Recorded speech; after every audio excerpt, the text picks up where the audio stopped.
Salut, c'est Yann, j'espère que tu vas bien. Alors aujourd'hui, je voudrais aborder 7 mythes en marketing digital. Il y a plein d'a priori, d'idées un petit peu fausses en marketing digital par rapport aux réseaux sociaux, etc. Ça va t'intéresser si tu es indépendant, si tu es entrepreneur et que tu cherches à vendre tes services sur Internet. Donc reste bien jusqu'au bout de cette vidéo. Juste avant d'aborder tout ça, je t'invite à mettre un gros pouce et à t'abonner à la chaîne si c'est pas déjà fait. Je fais tout un tas de vidéos de ce genre-là. Alors, le premier mythe que je voulais aborder, c'est celui qui consiste à dire plus de trafic égale forcément plus d'argent. Alors oui, pour vendre sur une page de vente, il faut du trafic. C'est évident, ça va de soi.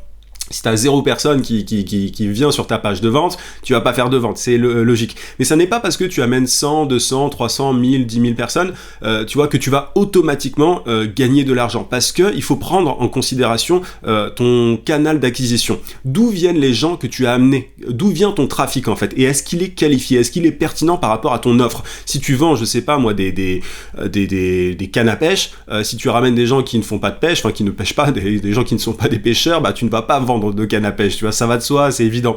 Mais il y a trop de gens qui font qui vont directement faire ce raccourci et dire si je ramène du trafic, je vais gagner de l'argent. Et c'est pour ça qu'il y a plein de gens qui courent après le trafic et qui vont faire des publicités avec pour objectif le trafic, que ça soit sur Facebook, sur Google, etc. Faut vraiment penser à sa cible. Si tu n'as pas une idée précise de qui est ta cible, de qui peut acheter tes cannes à pêche, si tu vends des cannes à pêche, ça sert à rien, tu vois, de courir après le trafic. Il faut déjà passer par une phase de réflexion par rapport à ses clients potentiels. Et une fois qu'on sait bien qui sont ces fameux clients potentiels, là on peut commencer à ouvrir le robinet du trafic, tu vois. Mais pas avant. Ça sert à rien de courir après le trafic sans faire ce travail de stratégie en fait, ce travail de positionnement, de discours, enfin voilà, si tu ne sais pas quoi dire à ce trafic-là, comment le convertir en fait, et comment attirer les personnes exactes qu'il te faut, ça sert à rien de balancer de la pub à gogo. T'as plein de gens qui vont venir, qui vont visiter ta page, mais qui vont s'en aller. Faut savoir que t'as plein de gens qui cliquent, qui sont des cliqueurs compulsifs, mais qui ne vont pas aller plus loin, donc attention à ça. Deuxième mythe, il est assez proche finalement, c'est le fait de se dire plus d'abonnés égale plus d'argent. Alors, on est en cette époque d'influenceurs là, forcément on se dit c'est une espèce de course aux abonnés, que ça soit sur Instagram, sur Facebook et tout, et on se dit ouais mais ils gagnent beaucoup et tout. Faut remettre un petit peu les choses dans leur contexte. Je voudrais te prendre l'exemple d'une Instagrammeuse qui avait fait la promotion de t-shirts, il me semble, pour une marque, ou je sais plus si c'était pour elle. Elle avait au moins plus d'1 million d'abonnés, je sais plus combien elle en avait, peut-être plusieurs millions, et elle a vendu qu'une poignée de t-shirts sur sa page Instagram, sur son compte Instagram. Et juste cet exemple, il illustre bien le fait que beaucoup d'abonnés ne veut pas forcément dire beaucoup d'argent, tu vois, c'est assez proche du premier mythe. Il faut avoir des abonnés qualifiés, des abonnés pertinents par rapport à ce que tu vends. Si, je sais pas, t'as plein d'abonnés qui sont intéressés par le yoga et que tu vends des cannes à pêche, je sais pas comment ça pourrait arriver, mais bon, partons de ce principe-là, tu vas pas vendre grand-chose, tu vois, donc il faut avoir des abonnés qualifiés. Moi, pendant un certain temps, sur ma chaîne YouTube, j'aurais pu vivre uniquement de ma chaîne YouTube avec, je sais pas, 5000 abonnés, un truc comme ça, alors que c'est rien sur YouTube, 5000 abonnés. Je faisais autre chose, je vivais pas que de ça, mais en l'occurrence je pouvais, parce que j'avais des gens très intéressés par ce que je proposais, par les conseils que je donnais, etc. Donc je pouvais totalement le faire. Donc il faut pas se dire bon il faut 10 000 abonnés, 100 000 et tout. Les gens qui courent après les fans, tu sais, les likes sur les pages Facebook, ça n'a pas d'intérêt. Pareil sur Instagram, ne cherche pas à courir vraiment après les centaines ou les milliers d'abonnés. Pense déjà à qui sont tes clients potentiels. Encore une fois, c'est à ça qu'il faut penser si tu veux vendre quelque chose, et ensuite essaye de trouver les quelques personnes intéressées et privilégie vraiment la qualité par rapport à la quantité. Enfin moi j'en ai un peu marre d'entendre des gens dire ouais il me faut plus d'abonnés, il me faut plus de likes, etc. On s'en fiche, les likes et les abonnés ne font pas directement ce qu'il y a sur ton compte en banque. C'est vraiment la pertinence de ton trafic, de tes abonnés par rapport à ce que tu proposes, qui fait tout en fait. Donc ça c'était le deuxième mythe que je voulais aborder. Après oui, évidemment, si tu allies qualité et volume, tu vas avoir plus d'argent, ça va de soi. Mais attention à ça, attention aux raccourcis. Troisième point, les pubs doivent toucher le plus de monde possible.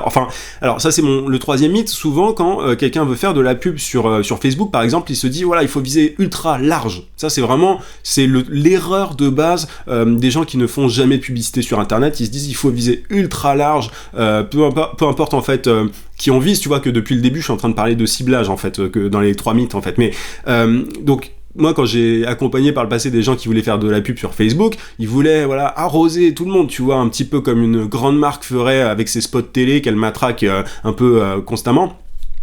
Ça n'est pas comme ça que ça marche, et c'est-à-dire que il faut encore une fois avoir une idée précise de qui est ta cible et essayer de toucher ces personnes-là, mais pas essayer d'arroser, tu vois, de faire un ciblage du style toutes les personnes qui vivent en France et qui ont entre 18 et 60 ans. Enfin, ça marche pas comme ça. À la limite, si tu veux faire ça, c'est en plusieurs étapes. Tu peux diffuser des vidéos pas très chères, par exemple, et ensuite recibler les personnes intéressantes, mais voilà, tes pubs, que ça soit sur Google, sur Facebook, peu importe, ne doivent pas être extra larges, parce qu'en plus ça coûte de plus en plus cher, donc il vaut mieux savoir qui tu vises, il vaut mieux avoir un truc précis en tête. Quatrième mythe que je voulais aborder, c'est l'email. C'est par rapport à l'email. Pour beaucoup, l'email est mort, l'emailing est mort. Le fait d'envoyer des emails, ça ne marche plus, ça ne fonctionne plus, c'est une grosse erreur, je peux en témoigner. Une grande partie de mon chiffre d'affaires est basée sur l'email. C'est parce que j'envoie des emails que je fais mon chiffre d'affaires. L'email, ça marche très bien. Après, il faut le faire bien. C'est-à-dire que les gens qui disent que l'email est mort, l'emailing est mort, le cold emailing est mort, le fait d'envoyer des emails à des prospects qui n'ont jamais entendu parler de nous auparavant est mort. Ce sont des gens qui n'ont pas la bonne méthode, qui n'ont pas la bonne approche. Ce sont ceux qui vont envoyer, encore une fois, énormément d'emails en espérant qu'une personne va mordre derrière. Il ne faut pas faire du volume sur Internet. Ça, c'est vraiment en gros la leçon pour l'instant de ces 4 premiers mythes que je suis en train que j'ai abordé. Il faut pas arroser, il faut pas faire du volume, ça ne marche pas comme ça. Il y a énormément de compétition, il y a énormément de concurrence et l'attention des gens est de plus en plus faible sur Internet, donc forcément si ton email n'est pas pertinent ou s'il n'est pas vraiment personnalisé, s'il n'est pas adressé à la personne en face, elle va le mettre dans les spams. Tu vois, moi j'ai plein de gens qui confirment ça, des gens qui bossent, même tu vois dans des grandes entreprises qui sont RH, etc. Ils te disent ouais, moi je le mets à la poubelle quand c'est pas pertinent, quand c'est pas personnalisé, etc. Donc attention à ça. L'email n'est pas mort, que ça soit le cold emailing ou alors le fait d'envoyer une newsletter quotidienne ou hebdomadaire ou mensuelle et tout, ça marche. Maintenant, il faut le faire bien. Il faut bien écrire, il faut personnaliser, etc. Mais ça marche. Je peux te le dire, je peux te le garantir. 5e point, c'est par rapport au retargeting, le reciblage. Tu sais, je l'ai un petit peu évoqué précédemment quand je parlais de publicité. Pour beaucoup, c'est un truc qui est un peu flippant. Tu vois, il faut pas faire de reciblage. Alors, c'est quoi le reciblage? C'est simplement le fait de prendre quelqu'un qui a visité, par exemple, ta page, une de tes pages sur ton site internet et de lui diffuser de nouvelles publicités. En gros, tu recibles quoi. Voilà, le terme parle de lui-même. En gros, tu vas prendre cette personne-là qui a visité telle page et tu vas lui diffuser d'autres publicités.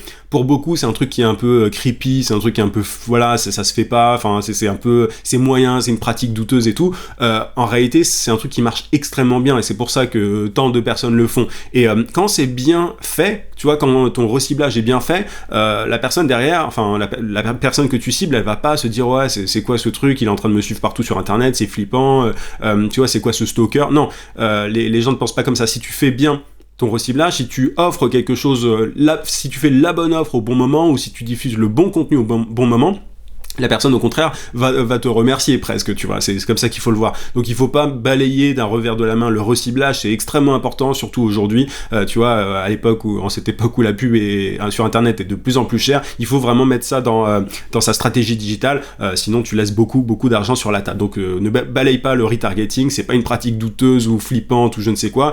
Oui, il y a beaucoup il y a tu vois, Cambridge Analytica, tout ça, l'affaire Facebook n'a pas fait du bien à ce genre de pratique, j'allais dire, enfin à la publicité de manière générale sur Facebook, mais voilà, enfin il s'agit de le faire bien et si tu le fais bien, il y aura pas de problème et les gens ne le voient pas d'un mauvais œil. 6e point, le contenu est roi. Ça c'est le truc qu'on entend absolument partout.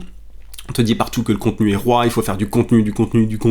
Moi, je peux te le dire, j'ai fait je compte pas, des centaines, peut-être des milliers de contenus maintenant, j'en sais rien du tout, mais beaucoup de contenu. Oui, le contenu est roi, oui, le contenu est très important. Maintenant, je peux te le dire, hein, ça n'est pas parce que tu vas publier pendant, je sais pas, il y a certaines personnes qui vont publier très longtemps sur YouTube et qui n'auront jamais de traction, qui ne vont jamais avoir de visibilité. Pareil sur LinkedIn, pareil sur Facebook. Facebook, c'est un exemple parfait par rapport à ça, parce que Facebook sans publicité aujourd'hui, c'est très compliqué. T'as très peu de chances de réussir à générer du cash, de gagner de l'argent sur Facebook juste en publiant. Tu peux, mais bon, sur la page, si je parle d'une page professionnelle Facebook, c'est de plus en plus compliqué. Donc oui, le contenu est roi, c'est important, mais il faut absolument avoir une stratégie de distribution de ce contenu. Si tu balances juste des vidéos, des articles de blog, etc., mais que tu ne fais pas la promotion de ce contenu, tu vas rien avoir. Tu n'auras pas de trafic, tu vois, on parlait de trafic précédemment, tu n'auras pas de trafic et tu vas parler dans le vide. Tu parleras dans le désert, en fait. Donc tu vas diffuser ton contenu dans un désert et ça ne va rien t'apporter. Donc oui, le contenu est roi, mais pas tout seul. Ne fais pas partie de ces personnes qui disent juste ouais, crée du contenu, tu vas voir, ça va venir.